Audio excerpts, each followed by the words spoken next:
And it's very interesting, even this week, I've been asked to speak on the problem of evil twice out of 4. Because I find that people are hurting, they're looking for answers, and they find their friends suffering either with a natural catastrophe like a brain tumor, or they're raped, or they're abused in some way, and they're desperately trying to come to terms with it.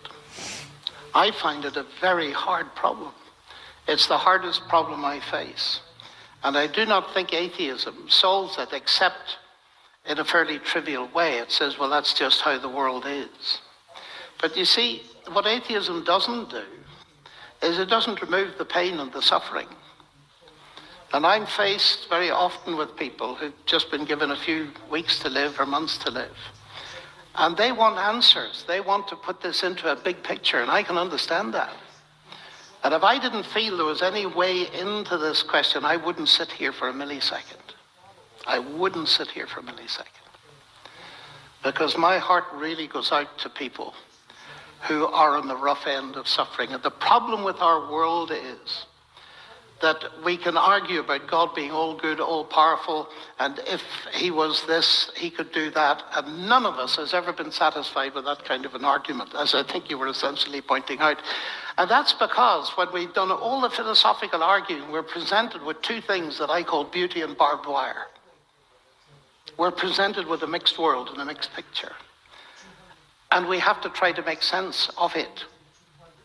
Now, I would claim that atheism superficially appears to have a solution, but deep down has no solution, because it leaves the suffering. The suffering doesn't go away, but it removes all hope.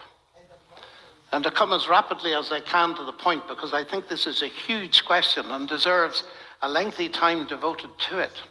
I arrived in Christchurch, New Zealand, 2 days after the earthquake.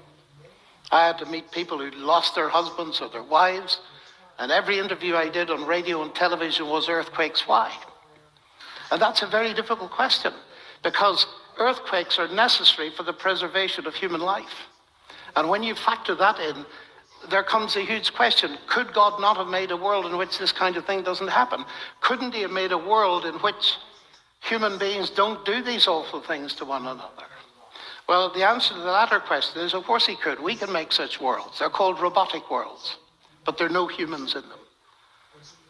We're wishing ourselves out of existence if we say, could God not have made a world in which people are incapable of doing evil? Because evil is the flip side of the capacity to do good. And so the deep question for me is this. Granted that there's beauty and barbed wire, is there any evidence anywhere in the universe that there is a God who could be trusted with it? And my very brief answer, Betsy, to that is this, that at the heart of Christianity, there is a cross. And whatever that tells you, if the central claim of Christianity is correct, that Jesus is God incarnate, then that's God on a cross. And I ask myself the question, what's God doing on a cross? Well, one thing it tells you is that God has not remained distant from the problem of human suffering, but has himself become part of it. Now, if that were the end of the story, I would have nowhere to go. But it's not the end of the story. The central evidence for the truth of Christianity is the resurrection of Jesus from the dead.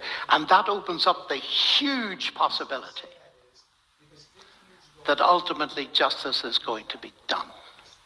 And when we're talking about ethics and morality, this, to my mind, is the most important factor in the situation, that justice is going to be done.